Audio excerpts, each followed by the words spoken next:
Punjabi radio USA पेश करता है अज दा दिन सिख इतिहास विच।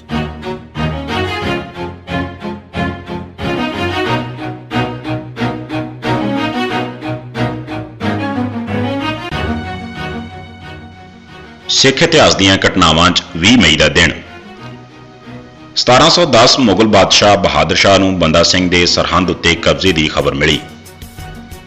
2 जनवरी 1709 नूं बहादुर शाह ने दखण च अपने आखिरी भरा कामबख्श नूं हरा के कतल कर दिता। हुण बहादुर शाह का कोई भी विरोधी नहीं सी बचिया। 19 जनवरी 1709 नूं उसने दखण तो दिल्ली वाल वापसी का सफर शुरू किया। 25 फरवरी 1710 नूं बहादुर शाह जमरौली कस्बे पहुंच गया। इत्थे उसनूं सरहंद के सूबेदार वजीर खान का एक खत मिलिया जिस उसने लिखिया सी कि खालसा सिखां ने जो भड़थू सरहंद ते पंजाब च पाता है, इत्थों तक अर्ज करा उसने चंगे चंगे परगणे खस्ता खराब कर कत्ते ने। खबर मिली है कि परगना बूड़िया ते संडौरा लुट-पुट ले गए ने ते सरकारी एहलकार मार मुकाए गए ने। इस ते बहादुर शाह ने निजामुल मुल्क नूं वजीर खान का साथ देने की हदायत लिख भेजी। 23 अप्रैल नूं बहादुर शाह नूं लाहौर सूबे के दीवान रुस्तम खान का खत मिलिया जिस उसने लिखिया सी कि एक जने ने अपने आप नूं गुरु दस के जमीयत जोड़ना ते फसाद करना शुरू कर दिता है। इस ते बादशाह ने 28 अप्रैल नूं एमनाबाद ते इस दे आले दुआले दे फौजदारां नूं हुक्म जारी किया कि वह लाहौर के सूबेदार का साथ देण ताकि सिखां नूं सज़ा दी जा सके।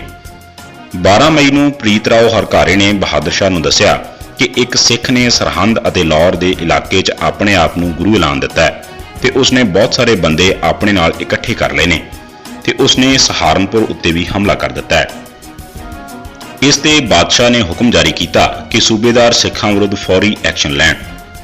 20 मई 1710 नूं बादशाह अजमेर के नेड़े बहासू के पड़ाव ते सी। इत्थे उसनूं खबर मिली कि सिखां ने सरहंद उत्ते कब्जा कर लिया है ते उत्थों के सूबेदार वजीर खान नूं मार दिता गया है ते उसका पुत्र जां जवाई मारिया गया है जां फड़िया गया है। बादशाह नूं दस्सिया गया कि इस खबर की तस्दीक करनी अजे बाकी है। 24 मई 1710 नूं बादशाह टोडा कस्बे च सी।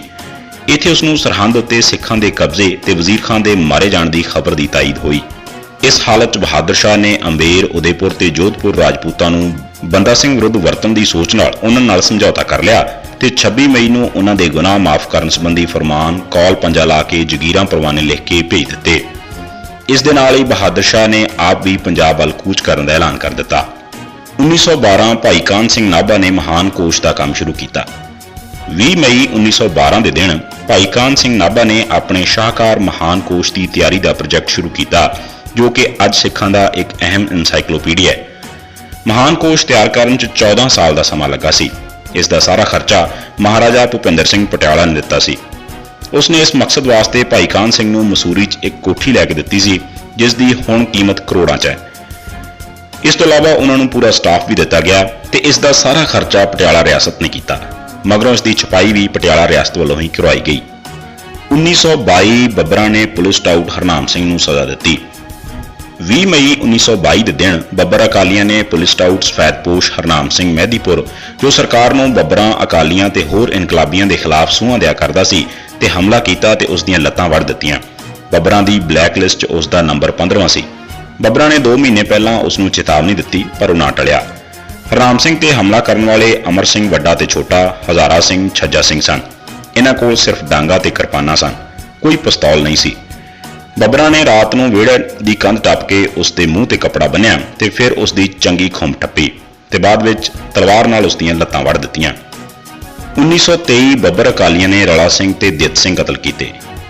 20 मई 1923 के दिन बब्बर अकालियां ने पुलिस स्काउटां रला सिंह ते दित सिंह जो कौलगढ़ के रहने वाले सन नूं कतल किया। ये दोवें सके भरा बब्बरां ते होर इनकलाबियां के खिलाफ पुलिस नूं सूहां दिया करते सन। बब्बरां ने इन्हां नूं कई बार रोकिया सी पर ये नहीं सन टले। अखीर 20 मई के दिन बब्बर करम सिंह दौलतपुर ते उन्हां दे साथियां ने इन्हां दे पिंड पहुंच के इन्हां नूं वाड़े विच ही ढालिया। वो उत्थे हुक्का पी रहे सन। दरबार साहिब उत्ते 9 मई 1988 खाड़कुआं ने 36 बंदे कतल किए। दरबार साहिब उत्ते 9 तो 19 मई 1988 तक ब्लैक थंडर ऑपरेशन नां दे कीते हमले के जवाब च खाड़कुआं ने कई एक्शन किए।